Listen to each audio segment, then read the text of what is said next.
The City Beneath the Sand. English Story Level 4. In the heart of the Redwind Desert, where dunes rose like golden waves, travelers often spoke of strange music carried by the wind. Some believed it was only the shifting sands humming against the rocks, but desert scholars insisted it was something more, a memory of a forgotten city hidden beneath the dunes, waiting for someone to find it. Most dismissed the stories as myths, yet one young explorer, Raylan, felt certain they were true. Raylan had spent his childhood studying ancient maps and decoding old journals left by nomadic tribes. One entry mentioned a sleeping city of glass towers swallowed by the desert's breath. This description echoed in Raylan's mind for years until he finally set off to uncover the truth. Armed with a compass, an enchanted lantern, and his unwavering curiosity, he ventured deeper into the desert than anyone dared. After days of scorching heat and blinding sandstorms, Raylan noticed something strange. At sunset, the dunes reflected not just the sun's light, but faint shapes, arches, pillars, and rooftops made of shimmering illusion. Driven by excitement, he followed the images until the ground beneath him cracked. Before he could react, the sand collapsed, swallowing him into darkness. When Raylan opened his eyes, he found himself lying on smooth stone. Above him rose towering structures made of glass like crystal,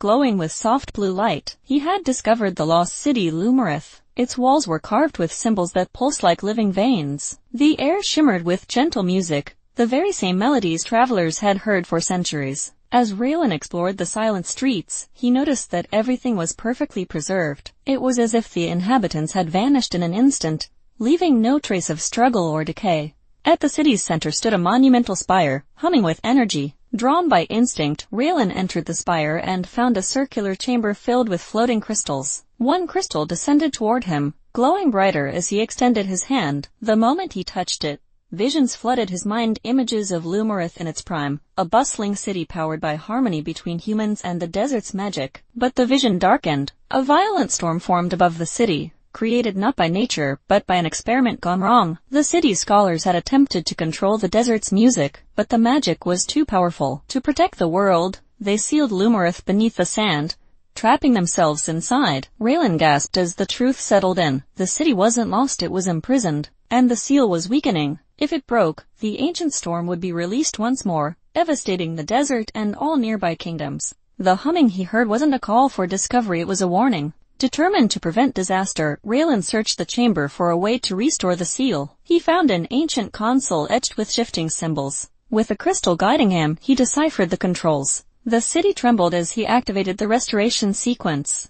But something resisted the storm's dormant energy, surged like a waking beast. A vortex of blue lightning exploded in the chamber, forming the same violent storm from the visions. Sand and wind roared through the city, shaking its foundations. Raylan knew he had only one chance. He lifted the crystal and stepped into the storm's path. The crystal absorbed the storm's energy, glowing dangerously bright. Pain shot through Raylan's body, but he held on, refusing to let go. With a final flash of blinding light, the storm collapsed into the crystal, sealing itself completely. The ground steadied. The city's glow softened. Raylan collapsed, breathing heavily but alive. The crystal, now dark and heavy, lay beside him. The threat had passed. Moments later, a gentle wind swirled through the chamber, lifting Raylan upward. The sand opened above him, carrying him safely back to the desert's surface. When he turned back, the dunes were smooth once more, hiding Lumarith from sight as if it had never existed. Raylan kept the darkened crystal as a reminder of what he had saved, a silent city beneath the sand and the fragile balance between human curiosity and ancient magic. Few believed his tale, but at night, when the desert wind carried faint music, Raylan smiled.